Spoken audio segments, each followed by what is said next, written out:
Welcome to our first vlog in a series of regular updates called Claim 1. We here at Hazeltine Lake Kempner want to give you regular updates on what's going on in the world of IP. I'm Joe Lenthal, a partner here in Hazeltine Lake Kempner, and this is... Hi, I'm Joanna Dees. I am also a partner in the Chemistry and Life Sciences team. And we want to give you some IP updates in our vlogs. And our first one is a topic that is very close to our hearts. It's about hearings before the EPO. We're both very experienced in doing opposition and appeal hearings, and so this is of particular interest to us. So to start things off, I'm going to talk about the examining division. And prior to the emergence of the COVID-19 pandemic, if you wanted to have a hearing before the examining division, this was possible to do it in person, and it was possible to do it by video conferencing as well. But to get the video conferencing hearing, you had to write and request this. Now things have reversed, and all hearings are to be held by video conferencing. And if you want to attend in person, then you have to write to the EPO to request this. Great. I mean, that's basically a complete flipping of the procedure. Yeah. The opposition division, the previous way is that the opposition division could never be by video conference. It's an inter partes procedure after grant. And due to the pandemic, they have essentially postponed all oral proceedings in person, quite understandably.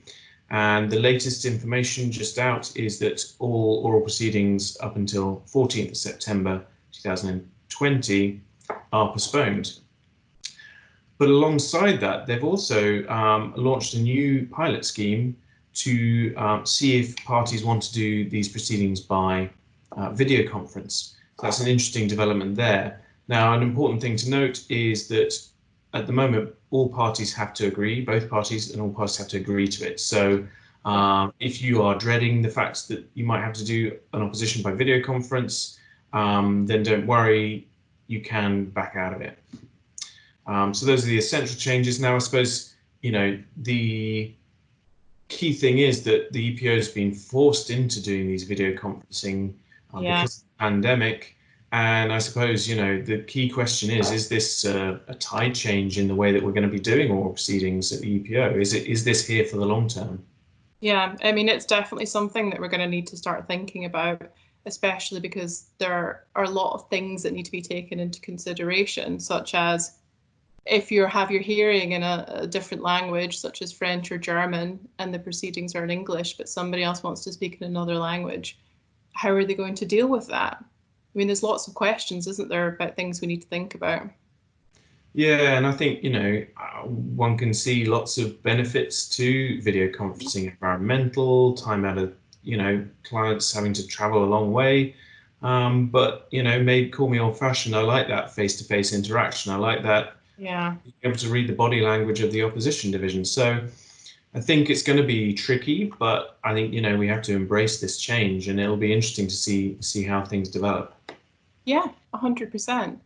And one of the things that we know a lot about hearings and attending these, so we do have a lot of basic knowledge. And so if you're ever interested or your client is interested in knowing more, then please do not hesitate to get in touch with us, and we can talk through these changes with you and explore this all together. Great. Well, that's all we've got time for. We could talk a lot longer, but for now, thanks. Thank you very much. See you soon.